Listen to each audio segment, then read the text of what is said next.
नमस्कार. आज आपण बनवू बदामाचा आणि मुगाच्या डाळीचा हलवा. मुगाची डाळ, बदाम, तूप, साखर, दूध किंवा खवा दोन्ही पण वस्तू चालतात. आपण ह्याला अगोदर अर्ध्या तासापूर्वी डाळ भिजू घालायची, थोडीशी मुगाची, आणि 1 ते 1.5 तासापूर्वी, जेणेकरून त्याचे असे छिलके निघले पाहिजे असे बदाम भिजू घालायचे.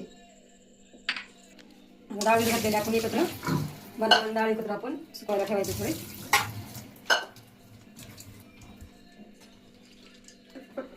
आता आपण ते डाळ काढलेली थोडीशी सुकवायची. आपल्याला डाळाला थोडं सुकवून द्यायचं डाळीला, जेणेकरून त्याचं पाणी पूर्ण सोक होईल.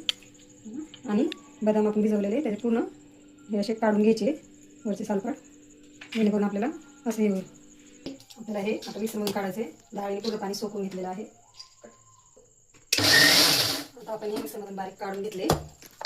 बघा असे होते. त्याच्यात पाणी आहे थोडं, पण ते काही पूर्ण सोकून जातं पाणी. आपल्याला पूर्ण परतायचं आहे थोडं. आणि आपल्याला बदाम केलेले पण तसेच काढायचे मिक्सरमधून, बारीक करून घ्यायचे. वेळेस ठेवायचे, मिक्स करायचे लगेच. आता आपण हे बदाम वाटून घेतलेले आहे. आता आपण कढई ठेवली. असं कढईमध्ये तूप नंतर पण घालायचं वरून थोडं थोडं. आता थोडंसं टाकायचं. नंतर आपण गरम घालायचं. आपण हे मिश्रण ह्याच्यात टाकून घ्यायचे. तूप झाले गरम.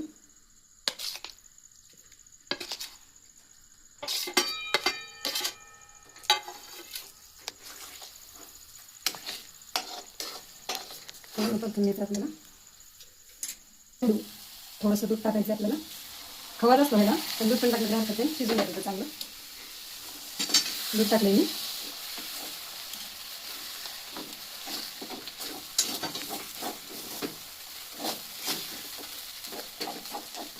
थोडंसं तूप घालू अजून,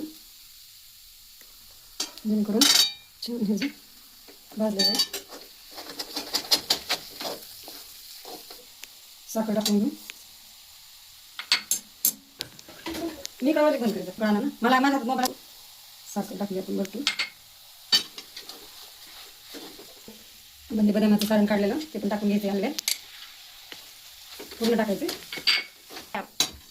ऑलमोस्ट आपला हलवा तयार झालाय. ह्याला केशर पण टाकतात त्याच्यात, कलर छान यायला, डार्क कलर, केशर कलर यायला.